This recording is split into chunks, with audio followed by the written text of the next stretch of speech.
4 February 2026 शांतता court चालू आहे हे मराठी नाटक पाहिलं.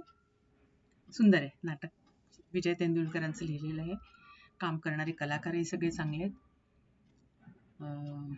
रेणुका शहाणे आहे,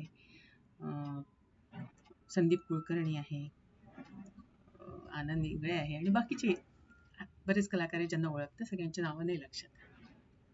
तर थोडक्यात वेगवेगळ्या कार्यक्षेत्रातले लोक एकत्र येऊन एक छोटंसं नाटक बसवत आलेले असतात आणि तो खेळ प्रत्येक ठिकाणी दाखवत असतात. तर त्यातला संदीप कुलकर्णी हा वकील असतो पेशाने, रेणुका शहाणे शाळेत शिक्षिका असते, हा इंगळे कलाकार असतो, हा शाळेमध्ये पिऊन असतो, चौगुले आणि अजूनही जे बाकीचे काशीकर वगैरे म्हणून व्यक्ती असतात त्या पण शाळेशी अशा संबंधित कुठेतरी त्या व्यक्ती असतात. सगळ्यांचे आपसात चांगले म्हणजे ओळख असते हे ते, आणि त्यांनी मिळून हे नाटक एक उभं केलेलं असतं. तर ते नाटक आता एका हॉलमध्ये एका ठिकाणी त्यांना संध्याकाळी करायचं असतं. तर त्याकरता सगळेजण दुपारी जमतात की एकदा तिथे रिहर्सल करू आणि मग संध्याकाळी नाटक हे करू. नाटक आता काय खूपदा केलं गेलंय. तर ते तिथल्या त्या हॉलचा जो व्यवस्थापक असतो तर तो हॉल उघडून देतो.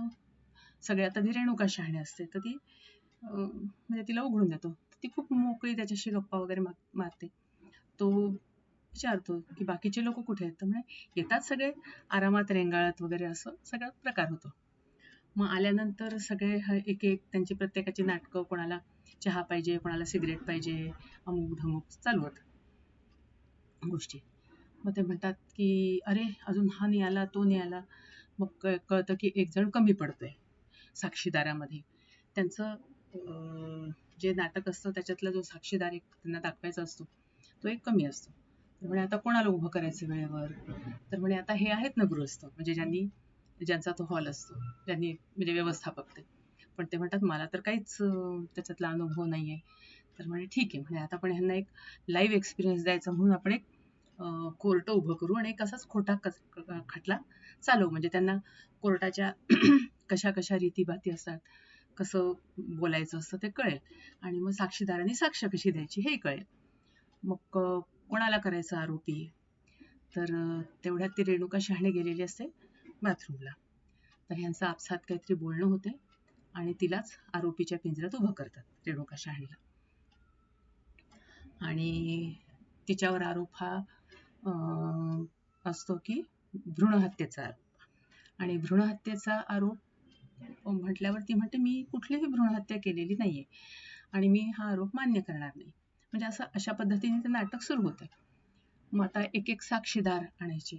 तर त्या साक्षीदारांच्या ह्याच्यात एक एक अशा गोष्टी उलगडत जातात की तिच्यामुळं चारित्र्यावर संशय, की हिचं बऱ्याच पुरुषांबरोबर संबंध आहे किंवा लग्नाच्या आधी लहान असताना आपल्या मामाबरोबर संबंध होते आणि त्याच्यानंतर तिने जीव द्यायचा प्रयत्न केला.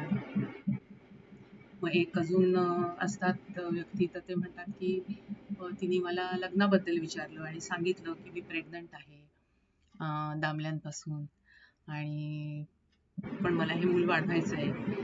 तर त्यांनी जेव्हा रुमाल काढला पर्समध्ये टी20ची बाटली होती, म्हणजे त्यांना परत जीव द्यायचा विचार होता का काय असंच. आणि मग त्या काशीकरांची एक बाई असते ती पण म्हणतात इतक्या सगळ्या पुरुषांच्या इथे रात्री जायलाच कशाला पाहिजे.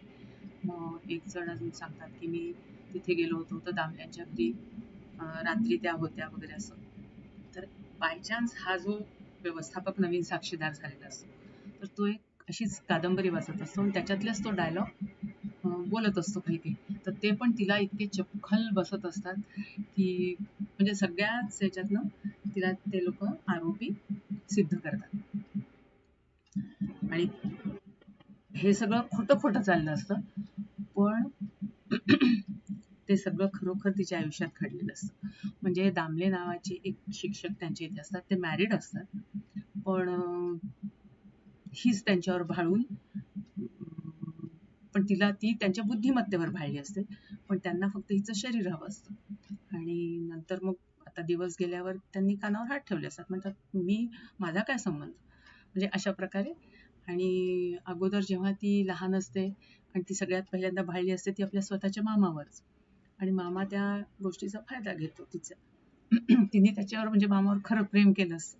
जर समाजाने परवानगी दिली असते तर ती तिथं लग्नाला सुद्धा तयार होती त्यावेळेस, म्हणजे असं. पण मग हे सगळं झाल्यावर तिने उडी मारून जीव द्यायचा प्रयत्न केला असतो, पण त्याच्यातही वाचते ती. आणि आता ती अशी म्हणजे शिकवत असते मुलींना तर शाळेत, तर तिला म्हणजे हेच की प्रलोभनाला किंवा जी बाहेरची दुनिया ती कशी आहे त्याला तुम्ही बळी पडू, म्हणजे तिला मुलींना छान तयार करायचं असतं. ती चांगली शिक्षिका असते. आणि मग हे सगळं असं बोलता बोलता बोलता बोलता तिच्यावरचा आरोप सिद्ध होतो आणि ती अक्षरशः म्हणजे रडकुंडीला आलेली असते. तर तेवढ्यात सगळेजण म्हणतात की अरे संध्याकाळ झाली ना, आता काय नाटकाची वेळ झाली, लोक येतील एवढ्यात, तयारी करा, असं मग ते संपवतात तिथे. आणि तेवढ्यात त्या जो जज बनला असतो तर त्याच्या टेबलवर तिच्या पर्स मधली ती T20ची बाटली खरंच ठेवलेली असते.